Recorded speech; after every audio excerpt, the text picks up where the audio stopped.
Well, again, good morning, good afternoon, or good evening. If you've been going straight through, thanks for hanging in there. If you've been taking your time, thanks for joining us again. This is Module 3 for the Tri-State Quality Install Program on heat pumps and the equipment selection module. So as we get into this, what we're really going to do, talk about kind of wrapping some of the things that we've been talking about a little bit is the desired outcome of the program, and where equipment selection becomes important. So again, as we talked about in the last module, determine the customer preferences. What are they looking for? Is it a full heating replacement? Is it just a cold spot? What are they looking for? Everything that you do in a typical job. Assess the current heating system and home layout. Maybe there's some duct work that could be extended or returned to be added, or maybe something gets changed up to make them more comfortable. And then, like we talked about, conduct those load calculations, whole home or room by room, and really you determine the properly sized heat pump from there. Like, what is the goal? What's the sizing? And then you can go ahead and get your equipment selection, and through that with that design, and they'll be much more comfortable. And then you're into installing it, right? So you want to make sure that equipment integrates with the backup or supplemental heat in the home. Again, really outside of some ductless mini splits, most of our systems, or mainly outside ductless mini splits, most of our dual fuel will have a backup. They are backup. Most of our ducted systems will have a backup, I should say. And then also with our mini splits, really climate zone 6 and 7, we might have some electric baseboard providing some backup there. So again, that's the sort of desired outcome. We get good systems in there. And then when you go into that home and you're installing it, after it's installed, you set up the controls, you install it per manufacturer specifications, you test the system, so that's that static pressure airflow that we're going to talk about in the next section, and then you educate the homeowner. And so I'm not going to be coming back to these slides in this module, so I just wanted to cap one thing that's sort of at the end of the entire install process is that homeowner education. And so one thing I did want to mention is sort of some um, performance hits.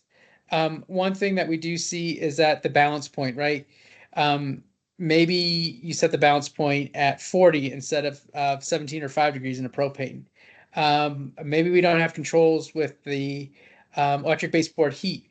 And so they're popping on, and we have the electric baseboard heat coming on more than we have the heat pump mini split running. And so in those situations, Mysa Thermostat makes a great integrated system. We highly recommend them. Provide a good rebate on those thermostats. And the other big thing we see in terms of performance hits is big temperature setbacks with variable speed equipment. You can still do a big setback or a good, relatively good setback with a two-stage or multi-stage heat pump.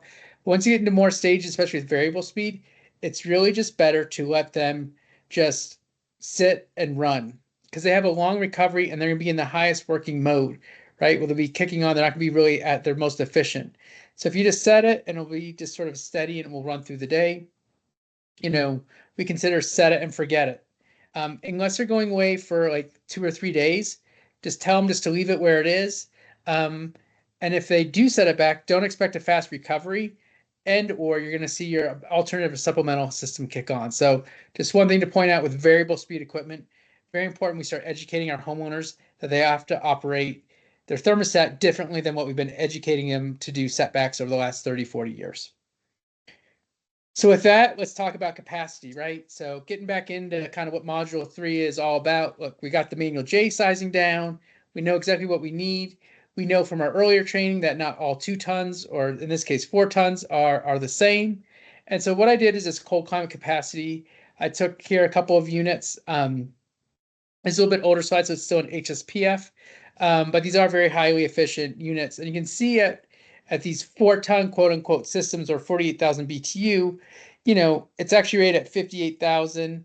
The carrier is pretty close at 46,000. And then you can see that capacity drop a little bit, but it's not too bad, right? That capacity drop, you're still getting almost 40,000 BTUs, a high COP, right? So it's still delivering that energy savings, good capacity, or I should say dollar savings. And then at 5 degrees, same thing here. You're roughly about a 3-ton system at 5 degrees. So, not bad, about 75% drop. That's still within that 70% to be Energy Star. And then below zero, you can see everybody rates things a little bit different. This Carrier is at -3. It drops us quite a bit. This is an older Carrier unit, but again, you can see below 5 degrees, we probably want some in these ducted units, want some sort of supplemental heat, backup heat. Dual fuel is great.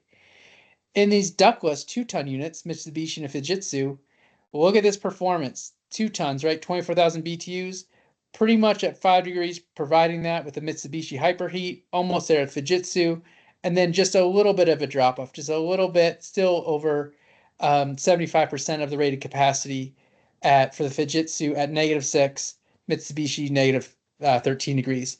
So this is why this chart is important. You got to use this data, you got to find this data.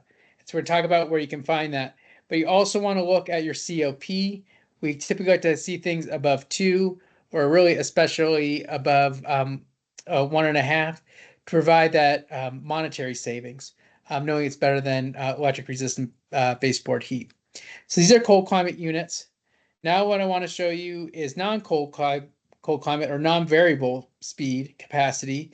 And you can see this is an HSPF2 ratings. This is our Energy Star minimums. At 47 degrees, yep, it's rated just about 4 tons. See a little bit more drop off, right? Down to about 2.5 tons. And both these units, this 2-stage does a little bit better, right? Does a little bit better. It also has a little bit better coefficient of performance. And so, this is where you want to start looking at these capacity charts. So you know that, hey, at 17 degrees, this is what I need. What unit's going to meet that? Then you can see here against a 4-ton variable speed, what this is looking like in terms of performance. Definitely carrying that 4 tons all the way down to 17 degrees. Again, from the last slide, just a little bit of drop off at 5 degrees. But what if I went up one? What if I sized up a 2-stage? Well, you can still get some good performance at 17 degrees, right? So you have to make that call. We probably maybe a 2-stage, we get away with a little bit of oversizing. We don't really want to promote that. But we do recommend a 2-stage air source heat pump for AC replacements, even a good dual fuel in just a home to help reduce costs for that homeowner. And we will rebate even single stage if it's above 7.8 HSPF2. Overall, bounce points of 20 to 25 work. If you are getting this information, at 17 degrees, you have what you need. So if you have a natural gas system that might not have quite that cost parity, look, go ahead and put it in. Let's get them saving money as we can go. But with dual fuel, if we can work to get the capacity, find the capacity numbers at 5 degrees Fahrenheit and put that in propane heated homes, those dual fuel, that will really help our members save money. And so where do we find this data? And so that's the question. So I pulled this data pretty much out of just York. I got a little trouble here. Out of a York technical guide. You guys see these all the time. This is where you're going to find. You're going to go down. This is a 2-stage. So let's look at our performance. Air handling capacity 2-stage. Your net at 47 degrees. What are you going to be delivering? This is again a 24,000. It has the combination on here, but it's roughly a 2-ton system. Okay, minimum is going to be, my first stage is going to give me about 15. My second stage is going to be 22. And then at 17 degrees, I drop down to 13.3. And you see that 7.8 right there, that qualifies for the program.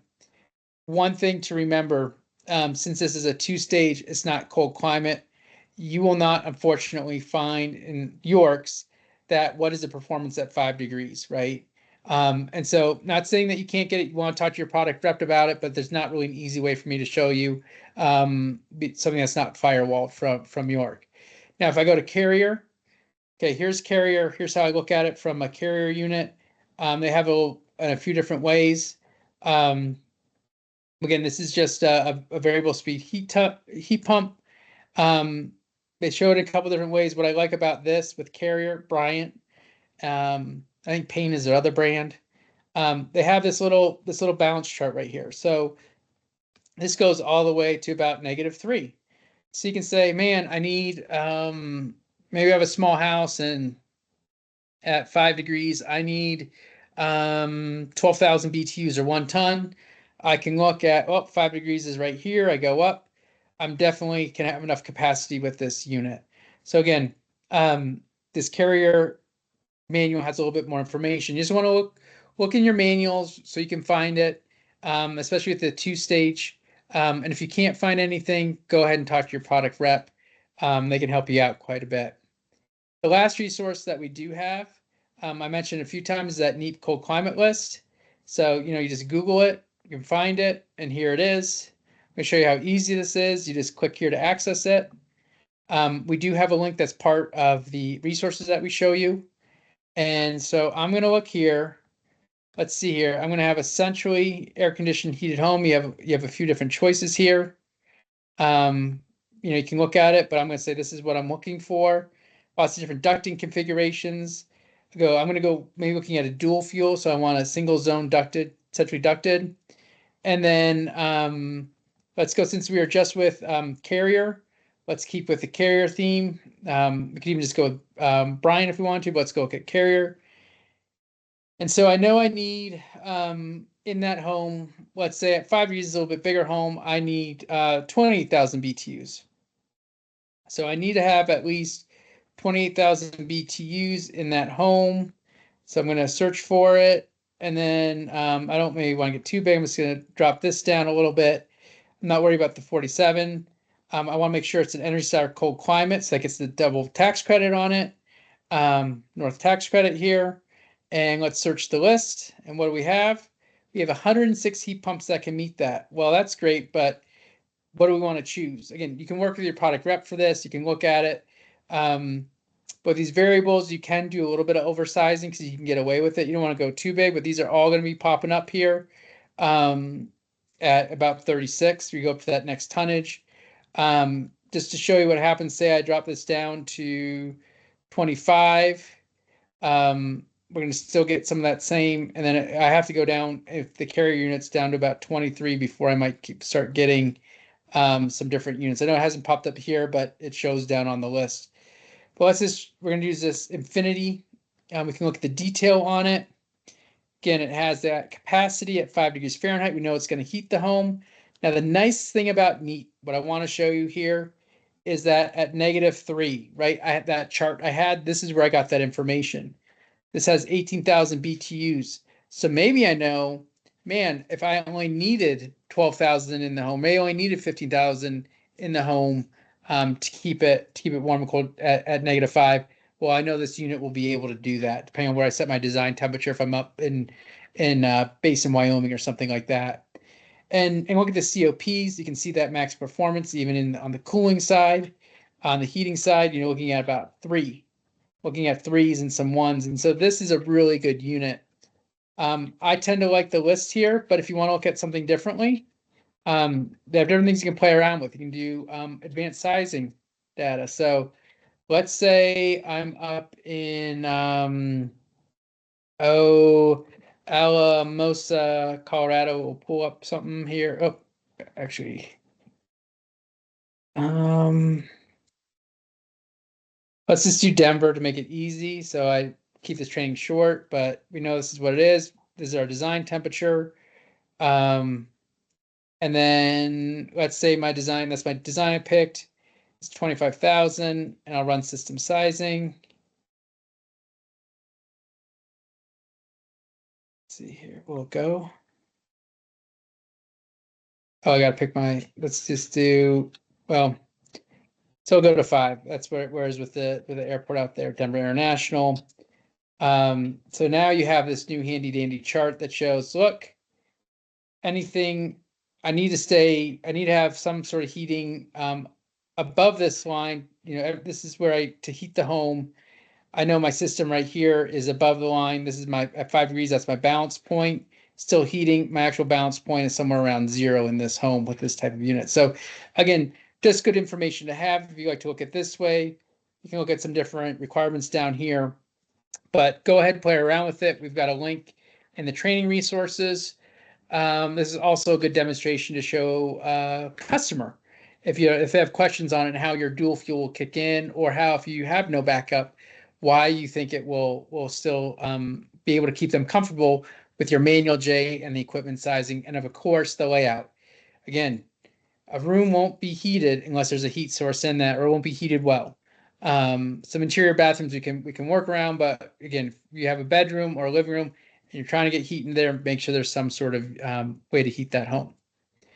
And with that, that's the end of module 3. Hope you guys are having a good day or night, and on to module 4. In that module, there's some videos you're going to click on. There's not really a presentation. So this is the last time you're going to hear my voice. After watching those videos, take the questionnaire, email me your answers, and then we'll get you signed up for the QI program. Have a great day.